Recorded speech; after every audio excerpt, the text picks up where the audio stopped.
हरे कृष्ण हरे कृष्ण। 5वां अध्याय। बिंदु का 50 योनि से उद्धार।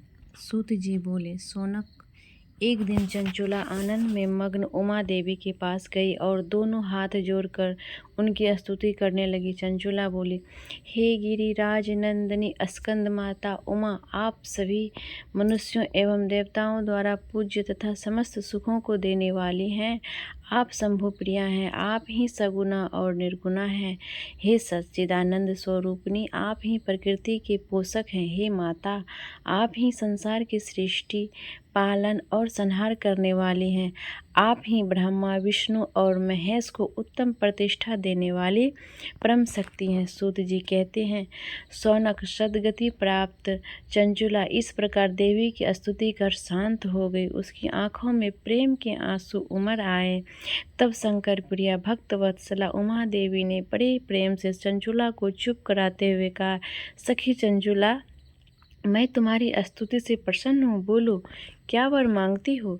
चंचुला बोली, हे गिरिराज कुमारी, मेरे पति बिंदु इस समय कहाँ है, उनकी कैसी गति हुई है, मुझे बताइए और कुछ ऐसा उपाय कीजिए ताकि हम फिर से उनसे मिल सकें। हे महादेवी, मेरे पति एक शूद्र जाति वैश्या के प्रति आसक्त थे और पाप में ही डूबे रहते थे।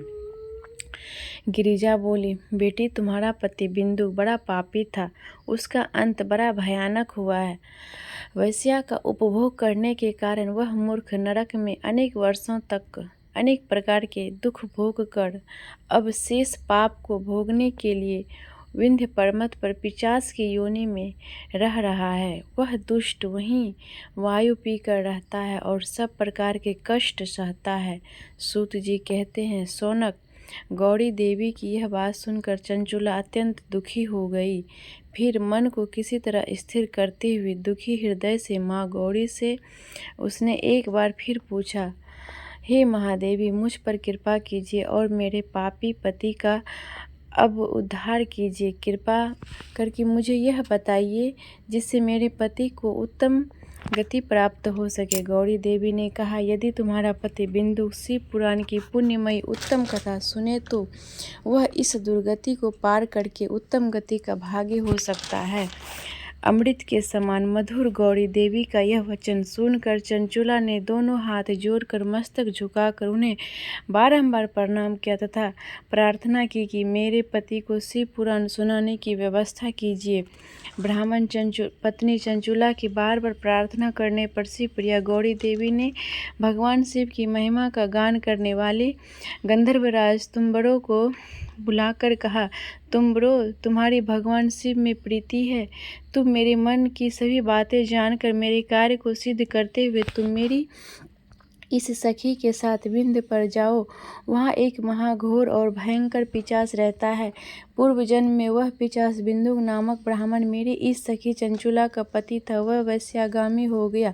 उसने स्नान संध्या आदि नित्य कर्म छोड़ दिए। क्रोध के कारण उसकी बुद्धि भ्रष्ट हो गई। दुर्जनों से उसकी मित्रता तथा सज्जनों से द्वेष बढ़ गया था। वह अस्त्र शस्त्र से हिंसा करता, लोगों को सताता, उनके घरों में आग लगा देता था, चंडालों से दोस्ती करता वो रोज वैश्या के पास जाता था, पत्नी को त्याग कर दुष्ट लोगों से दोस्ती कर उन्हीं के संपर्क में रहता था। वह मृत्यु तक दुराचारी में फंसा रहा। मृत्यु के बाद उसे पापियों की भोग स्थान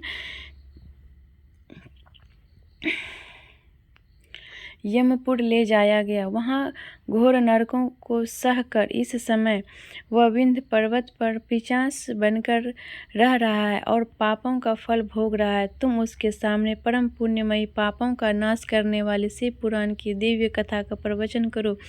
इस कथा को सुनने से उसका हृदय सभी पापों से मुक्त होकर शुद्ध हो जाएगा। वह प्रेत योनि से मुक्त हो जाएगा। दुर्गति से मुक्त होने पर उस बिंदुक नामक पिशाच को विमान पर बिठा कर तुम भगवान शिव के पास ले आना। सूत जी कहते हैं, सोनक, माँ उमा का आदेश पाकर गंधर्वराज तुम्बरो प्रसन्नतापूर्वक अपने भाग्य की सराहना करते हुए चंचुला को साथ लेकर विमान से पिशाच के निवास स्थान विंध्य पर्वत गया। वहां पहुंचकर उसने उस विकराल आकृति वाले पिशाच को देखा। उसका शरीर विशाल था, उसकी डोरी बड़ी थी, वह कभी हंसता, कभी रोता, कभी उछलता था। महाबली तुम्बरो ने बिंदुक नामक पिशाच को पासों से बांध लिया। उसके पश्चात तुम्बरो ने शिव पुराण की कथा बाँचने के लिए स्थान तलाश कर मंडप की रचना की। शीघ्र ही इस बात का पता लोगों को चल गया कि पिशाच के उद्धार हेतु देवी पार्वती की आज्ञा से तुम्बरो शिव पुराण की अमृत कथा सुनाने विंध्य पर्वत पर आया है। उस कथा को सुनने के लोभ से बहुत से देवर्षि वहां पहुंच गए। सभी को आदरपूर्वक स्थान दिया गया। पिशाच बिंदुक को पासों में बांधकर आसन पर बिठाया गया और तुम्बरो ने परम उत्तम शिव पुराण की अमृत कथा का गान शुरू किया। उसने पहली विंध्येश्वर संहिता से लेकर 7वीं वायु संहिता तक शिव पुराण की कथा का स्पष्ट वर्णन किया।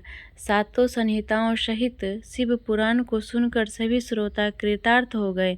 परम पुण्यमय शिव पुराण को सुनकर पिशाच सभी पापों से मुक्त हो गया और उसने पिशाच शरीर का त्याग कर दिया।